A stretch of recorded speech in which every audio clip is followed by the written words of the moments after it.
For the longest time, I have seen the Brakk as being just a wee bit out of place. I mean, take a look at it.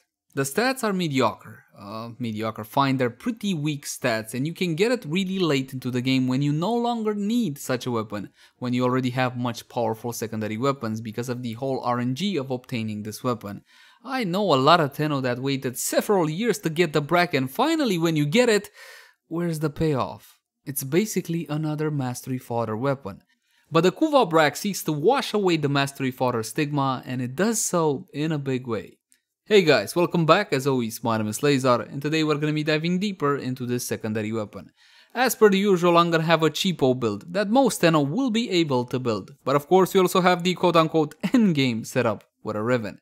That said though, please keep in mind that my builds and guides usually take a new player-friendly approach. That's because there is a lot of info here, and I want anybody watching to understand how the weapon functions and how it should be built. And I'm also coming off about 12 hours worth of grind, so please bear with me. Oh, and in case you're a veteran and you already know most of this stuff, you can either skip ahead or have a bit of patience. And with that out of the way, let's jump into the Kuva Brakk. Let us begin by quickly having a look at how the weapon handles without any mods equipped, and for that, just a couple of free shots. Now the Brakk is a secondary shotgun, and the accuracy, well, it's pretty much all over the place, so this would be roughly 15 meters till the target. As you can see, most of the pellets will be landing completely outside of the crosses, and I believe that by default you're looking at about 8 to 10 pellets. So ideally you would want to go for the 100% true status chance. The problem with the Brakk is that that wasn't really possible up until the Kuva version. Now the recoil on this one, as you can see, is quite jumpy, and the fire rate is solid, so you can go for a rapid fire approach. If you choose to do that, however, you will see that the weapon does stabilize at full fire rate, but again, you're basically spraying the entire screen with pellets, so bear that one in mind. A bit heavy on the recoil and a little bit too much when it comes to the actual spread of the weapon, but again, it is a secondary shotgun. Next, we're going to be having a quick look, a comparison between the Kuva Brakk and the regular version of the Brakk. Now, I wasn't really a fan of this weapon because, one, the Brakk was entirely too much RNG to actually get the weapon. I know a lot of players that waited several years to actually get the Brakk, and when you got it, I mean, take a look at the stats. It was a bit on the disappointing side. You got the same accuracy of 7.7, but a lot more critical chance, 29% up from 17, same base critical multiplier of 2.0. Fall off has also been touched up just a tad, 10 to 20 instead of 11 to 22. It doesn't really make a whole lot of difference because again, you don't really have the accuracy to benefit from a better fall off, but more on that just a tad later. Fire rate a bit higher, magazine, huge increase on this one, more than double, 11 versus 5, noise alarming, you even get half a meter worth of punch through. And you might say, okay, what is half a meter gonna do for me? You know the Grenier shield dudes? Yeah, it's just gonna go through that, so there you go. Reload of 1.1 instead of 1 second, so it's a small nerf but nothing significant, and probably the biggest deal, 37% base status chance instead of 17%. That means that you're only gonna need 3 of the 60 mods to get the magic 100% true status chance, and again, this being a secondary shotgun based on a whole lot of pellets, you do want that true 100% status chance before multi-shot effects. Now when it comes to the damage, you might say, hey, the Brakk does a lot more damage than the Kuva Brakk, but keep in mind that what you see on this screen is the standard version of the Kuva Brakk. All of the Kuva Brakks that you're going to be getting will have additional damage, additional elemental damage based on the Warframe that you chose to be its progenitor. For example, if you go with Saturn, in this case, you're going to be getting extra toxin damage, and the rolls can be extra 25% all the way to 60%. And again, it's taken into account from the total weapon-based damage, so it simply adds on top. I know that sounded a little bit confusing, but there you go. If you take a look at the impact, puncture, and slash, the IPS of the weapon, sadly, impact is the highest by a country mile, and puncture is roughly the same value as slash. Now you can make this one into a slasher with a maim, for example, plus slash on your secondary weapon, but the problem would be that, yeah, you get to use maim, which is definitely not ideal. If you really must have this one made into a slasher, try to get a Riven with minus impact, which of course will be a tad on the difficult side. Now, with that out of the way, keep in mind that all of the Kuva weapons can get up to mod capacity 80 out of 80 because these go to level 40 out of 40. I know it's a little bit confusing, but the point is, jump into actions and plug in an Arcane Catalyst to double the mod capacity. Normally you will get 30 out of 30 and with a Catalyst 60 out of 60, but each and every forma added to the weapon will add 2 more levels up to a maximum of 40. So 5 forma will result in the weapon being level 40, and of course with the Arcane Catalyst it's gonna get doubled to 80 mod capacity. The point is, my friends, for the weapon build I'm recommending you guys one maximum of 2 forma is required, but if you want all the mastery points from any Kuva weapon, you're gonna have to sink in 5 forma just so you can get it to level 40. So bear that one in mind. Again, it works like the paracesis and this applies to all of the Kuva weapons.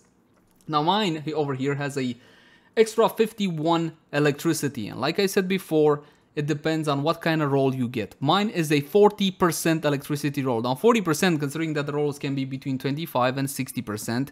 And I'm gonna deviate on this subject just a little bit. Yes, I am aware that some of you have claimed, hey listen, I got lower rolls than 25 and I saw higher rolls than 60%. It's supposed to be between 25 and 60%. So bear that one in mind. If you get something like a 60% toxin roll, then mwah, you're beautiful. Go with that. Now let's jump into a standard build. And we got damage with Hornet Strike, Multishot with Barrel Diffusion, as well as Lethal Torrent, a little bit of extra fire rate on this one as well. Critical chance, critical damage combo between Pistol Gambit and Target Cracker. Now, of course, my friends, if you got the Prime mods, just go straight for your Prime mods. And we got free of the 60-60 mod, so we get the magic through 100% status chance before multi-shot effects. As you can see, if I take off all the multi-shot of the weapon, I still get the magic through 100% status chance. Now the question at this point would be, fine, what are you proccing exactly? You went for 100% through status chance, and unfortunately, my friends, god damn it, the proc priority right now is kind of like this. Corrosive is first, simply because I got 2 mods making corrosive, and I also have the base electricity on the weapon, which will wash into this elemental combo, and it's sitting at 2.4k. Second on the proc priority is gonna be impact, with a proc value of about 2000.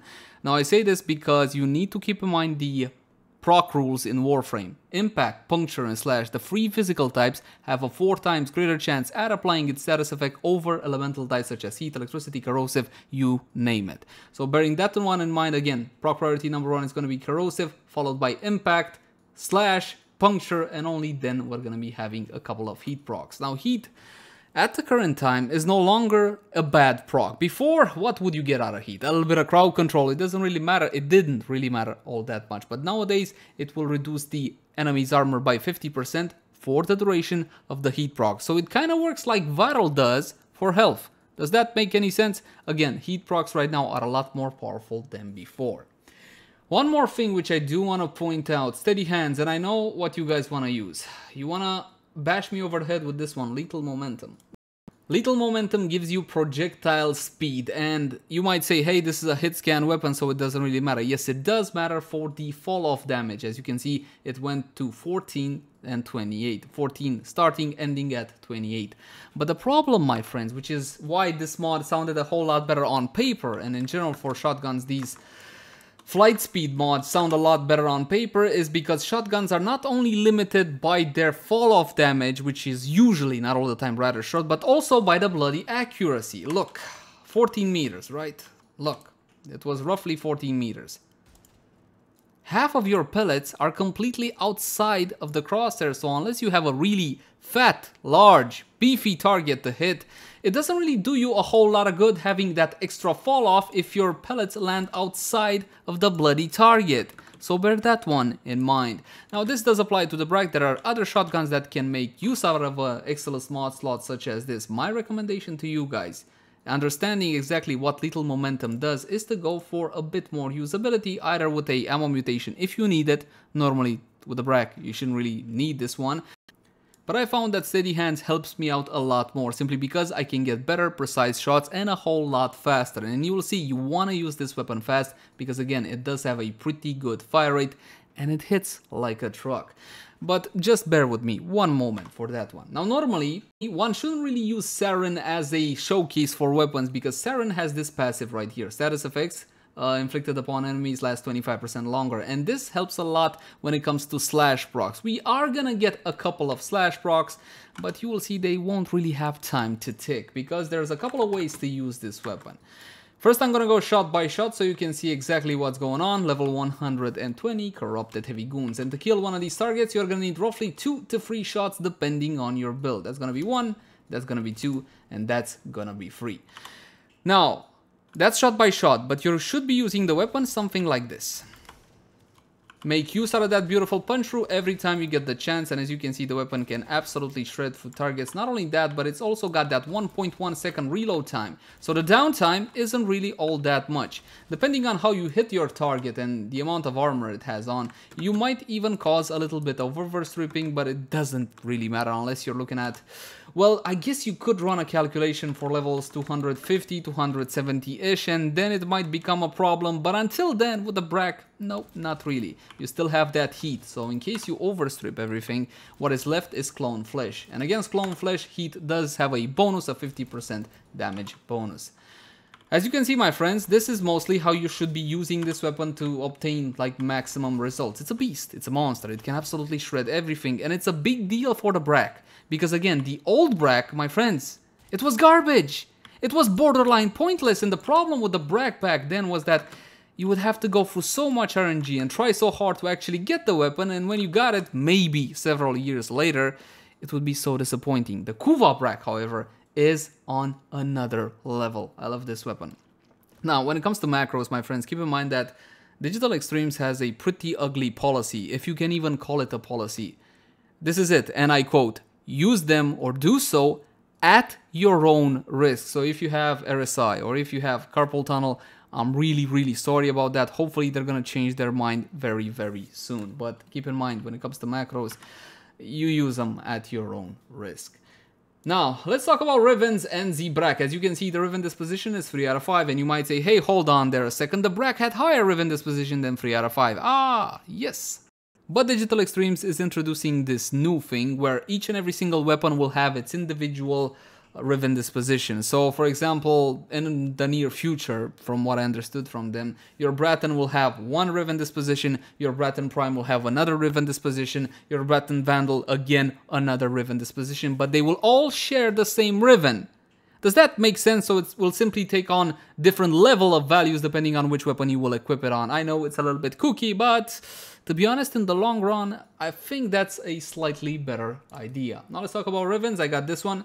Thank you so much for loaning this one to me. Mwah! Beautiful! Multishot, critical chance, and minus magazine capacity. Honestly, I don't even remember who I need to thank you. I am so sorry, but thank you for loaning me this. No, wait, we rolled this one. Yes, it was a loaner which we rolled. I think that's what happened. Of course, we're going to be using Prime Target Cracker and Prime Pistol Gambit. And in this case, once again, we're going to be using Jolt and Pistol Pestilence together with Scorch. And we got Corrosive in combination with Heat. And of course, you will see this will make a pretty big change when it comes to the Brakk. The reason why this weapon is so powerful, because now it has decent critical stats. Not fantastic, no, but decent, good even. And it can also reach the magic true 100% status chance. The ideal Riven for this one would be something like this. Critical chance up until 100%. No need to go too much over 100%.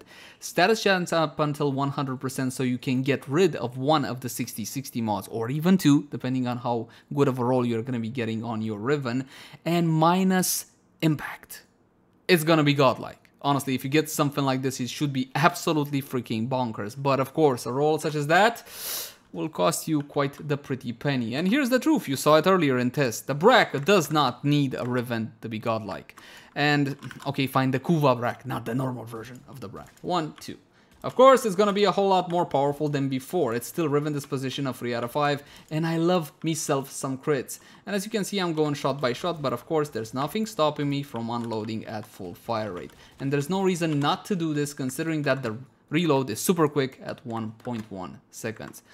I love this gun, and keep in mind that what I'm showcasing to you right now is a 40% electricity roll, 4-0, so there's plenty of extra potential left in this weapon. But it was my fourth, and to be honest, I kinda gave up. You can get a much better roll than this. If I was to choose my ideal Kuva Brakk, it would have Toxin, for obvious reasons, yes. And it would be a 60% roll. If you get something like that, then basically you can't really go any higher than that. Now, of course, there's still one more thing which I do want to do, bump up everything with Warframe buffs, and for that we're going to be using Lady Mirage Prime. kind of pointless, considering that it's already basically destroying everything. But here you go, pistol lamp with 27% extra damage to pistols. Honestly, it so doesn't matter. It so does not matter considering the amount of damage the Brakk deals, but fine. Arcane Avenger for a bit of critical chance, 30% bonus additive after, so it simply stacks on top of what you already have. And more importantly, my friends, it applies to your primary weapon, to your secondary weapon, and to your melee as well. It's one of the most powerful arcanes in the game, and it also double stacks. Link in the cards right now for a full tutorial on arcanes. As for our second arcane, Arcane Rage is not really gonna do much of anything for us since it only applies to primary weapons. We're gonna go with Precision. By the way, if you don't have Precision, if you can't afford that, you can go for something like Awakening. Considering how often you'll reload the Brakk, you can comfortably go for Double Awakening. It's a lot more cheaper and of course a lot more easier to get as well, but ideally you would go with Precision. And of course, let's see what the weapon can do with some heavy duty Warframe buffs. We're going to be unpausing the AI so they can hit me and I can get my buffs. And of course, we're going to be using Mirage's fantastic free ability for a massive damage increase as well as her lovely clones. It was two-shotting before with a Riven. Of course, now it's just going to simply annihilate everything in a single shot. It's a massive overkill, as you can see. And I can wait for the procs and all whatnot, but it doesn't really matter. The Kuva Brakk is a huge, humongous improvement over the regular version of the Brakk, and to be honest, it needed it badly. Get your hands on this weapon again. If you want to farm this weapon, try to go for Toxin, ideally, for it. Of course, you can also go for Electricity, and you can also go for Heat. It is definitely not a bad idea considering the elemental combo of Radiation that you can make from it, and considering that Heat by itself now is no longer worthless. It does actually carry quite a bit of weight. As for the Kuva Brakk, it's a fantastic weapon that I highly recommend to just about anyone. I know that the Rivens are expensive, but you do not need a Riven to make this weapon pack one serious punch. And if you do get a Riven, now you know exactly what kind of stats would make it absolutely insane. As always, my name has been Leyzar. Thank you guys so much for watching. Like, favorite, share, and subscribe if you enjoy the content. If you got any sorts of feedback for me, I would love to read it in the comment section down below. Now also in the comment section down below, if you guys want to suggest any particular piece of content. And in all honesty, I can't exactly promise you that it will be done by next time or even within a week, because sometimes these things take a while to plan and actually execute, but I can promise you that I will be reading through each and every comment.